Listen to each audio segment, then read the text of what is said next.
Hey guys, what is up? It is the Fast Break Report here, bringing you guys another vlog. So, there's so many things to talk about at the moment. The Atlanta Hawks just got a new head coach.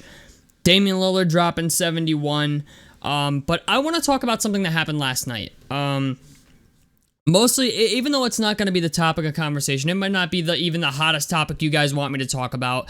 Maybe we'll upload multiple videos today, considering I'm off from work for a snow day. But I want to talk about the Detroit Pistons versus the Charlotte Hornets last night, and most specifically the Detroit Pistons.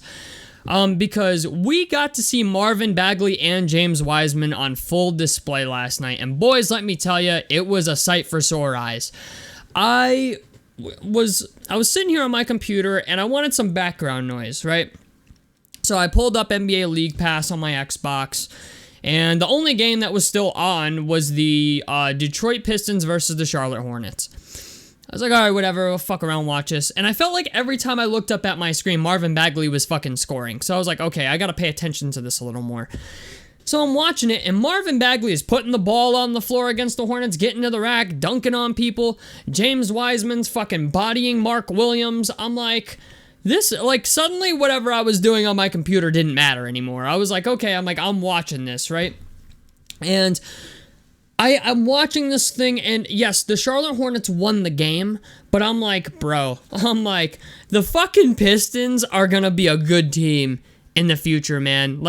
4 years max, I think. They will be a playoff team, or at the very least, a play-in team in the next 3 to 4 years, easily.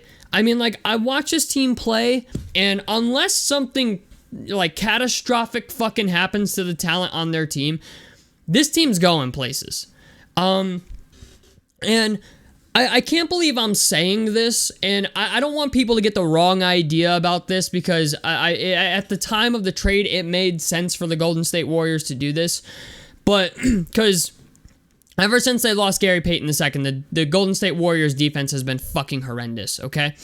And they knew they needed him back, which is why they didn't rescind the trade with the Portland Trail Blazers, because they knew they needed Gary Payton II, and they had the ability to basically cancel the trade or rescind it, because Gary Payton II failed his physical. Okay, but they were like, we're fine with the trade, we just want him, right? And in case you guys don't know, that's the 4-team deal where, the Hawks got Sadiq Bey, the Trailblazers got, 5 second-round picks and Kevin Knox, the Warriors got Gary Payton II or something and, a draft pick or something, and I think the Detroit Pistons ended up getting James Wiseman. But I look at this and I'm like, yo, in the future, from what I saw out of James Wiseman last night, I'm like, you know what? This could be a trade we look back on in 5 to 10 years and say, you know what? James Wiseman was the best player traded in that fucking trade. And it sucks to say this, but I really wonder what the Warriors would look like if they had just given James Wiseman more leeway. You know what I'm saying? Because, I don't think anybody thinks James Wiseman was a bad player. Yeah, he was injury plagued a lot, and, he battled with injuries, but when he fucking plays, man, when you give him an opportunity, he generally does pretty well, it seems. And last night against the Hornets, man, we saw the full fucking bag out of James Wiseman. The three-point shooting, he shot a three and drilled it. Then we saw the mid-range jumper come out. Then, down in the paint, he's dunking on people. Against Mark Williams did not stand a chance last night against James Wiseman, and he was a lottery pick in the draft this year. Don't get me wrong, Mark Williams is a good player, but last night, watching James Wiseman play Mark Williams, it was fucking baby food for James Wiseman. Baby food. Mark Williams, It just felt like he didn't stand a chance. James Wiseman finished with 23 points and 7 rebounds. Mark Williams, had a 15 and 11, but 15 points, 11 rebounds, 3 assists, 1 block. But in watching them play, I was like, James Wiseman was asserting dominance. Okay, that's what I guess I want to say here. James Wiseman was asserting fucking dominance against Mark Williams. Mark Williams had a very good game. Don't get me wrong. Mark Williams is a solid player, but there were certain plays where if you were watching that game, You saw James Wiseman absolutely go to work on Mark Williams. I mean, we saw the post hook on him, backing him down underneath the basket, out hustling him for rebounds. I mean, just everything. Oh, you're going to leave me open for the mid-range? Okay, cool. I'll drill this little fucking mid-range jumper too. I mean, James Wiseman was like, I watched that last night and I just became a believer. I was like, you know what? Like, I not that I wasn't a believer before, but I was like, I still had my question marks about him. But like, after watching last night, I was like, yo, he could be pretty fucking good. And then after seeing, James Wiseman do his thing, I'm watching Marvin Bagley. And now Marvin Bagley's finishing with, 21-12, I think? I think he finished with 21-12 last night. I mean, that front court last night of Marvin Bagley and James Wiseman was just fun to watch. I mean, the Hornets, don't get me wrong, the Hornets' interior defense is like one of the worst in the NBA, if not the worst. But like, yeah, Marvin Bagley finished with 21 points, 12 rebounds last night. Shot 10 of 16 from the field, 0 of 2 from 3, but, it's going to be what it's going to be. But, I watched them play last night. I'm like, yo, Marvin Bagley's putting the ball on the floor? Marvin Bagley? Like, listen, I'm going to let you guys in on a little secret, okay? I fucking hate Marvin Bagley, okay? If there's a player in the NBA that I absolutely think is, overhyped and overrated, it was Marvin Bagley. But I can admit this, okay? I watched him play last night, and I was like, that looks like the guy that got drafted second overall, okay? He was getting in the paint, doing whatever he wanted. Now, like I said, take it with a grain of salt. It was the Charlotte Hornets. Their interior defense is fucking horrendous. If anybody needs Victor Wembanyama in the paint, it's the fucking Charlotte Hornets, okay? But with all that being said, Jaden Ivey didn't play last night. Jalen Duren didn't play last night. Isaiah Stewart didn't play last night. Cade Cunningham didn't play last night. Bojan Bogdanovic didn't play last night. And it was fun to watch. Killian Hayes, 4 of 13 from the field. Killian Hayes is he had 4 steals. He was a solid defender, right? He was getting everybody involved. I'll give him credit. He's getting better. Even though Killian Hayes is not, to me, I don't think Killian Hayes will ever be the shooter that I think people hyped him up to be, coming into the draft. But, he could be a solid bench point guard. I don't think he'll ever be their starter. Not now that Jaden Ivey's there. I just don't think he'll ever be their fucking starter, ever. But it's just the idea, watching them play, I was like, this team is going to be so good.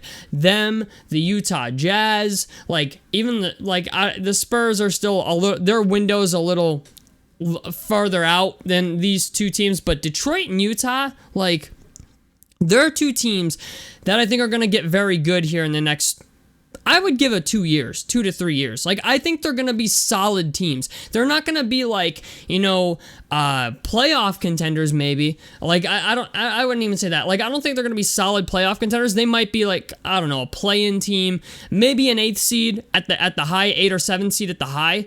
But their teams, these are two teams that I watch them play and I'm they're really fucking fun to watch. And I love a good underdog story, man. That's one thing about me. If you don't know it, I love a good underdog story. I love it when I see players that people have written off go to other teams and just become fucking amazing. I like it when for example, Bol, right? Anybody who watched Bol play in college knew that, yo, he's got some fucking talent. He just needs an opportunity. He didn't get it in Denver. He bounced around the league all over the fucking place, and then he ends up in Orlando, and now we're like, yo, Bol's pretty fucking good, ain't he? You know what I'm saying? So I love seeing stories like this where guys even guys that I don't like Marvin Bagley, I thought he was one of the most overhyped prospects going into the fucking draft the year he was drafted. And I watched him play and I'm like, yo, this looks like the guy that Sacramento took second overall last night against the Hornets. And I'm like, yo, in games like that, even if they fucking lose, okay? Games like that for James Wiseman and Marvin Bagley and Killian Hayes and stuff like that, it is a great confidence builder because it's you know what? I know I can go out there and do that.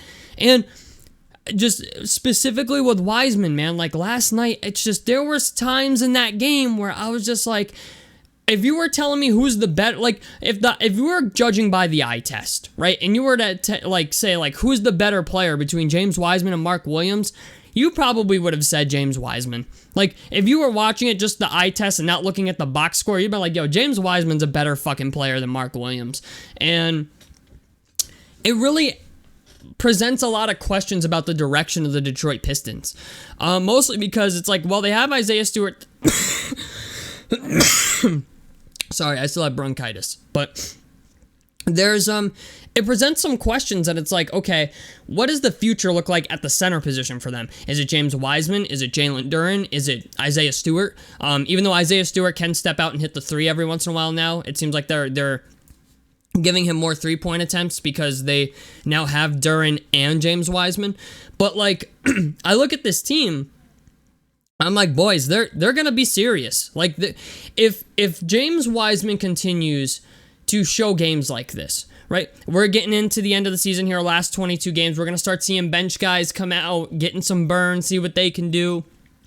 Teams are going to start seeing if they want to keep guys or not. No, are we going to re-sign this player? Or are we going to let him walk?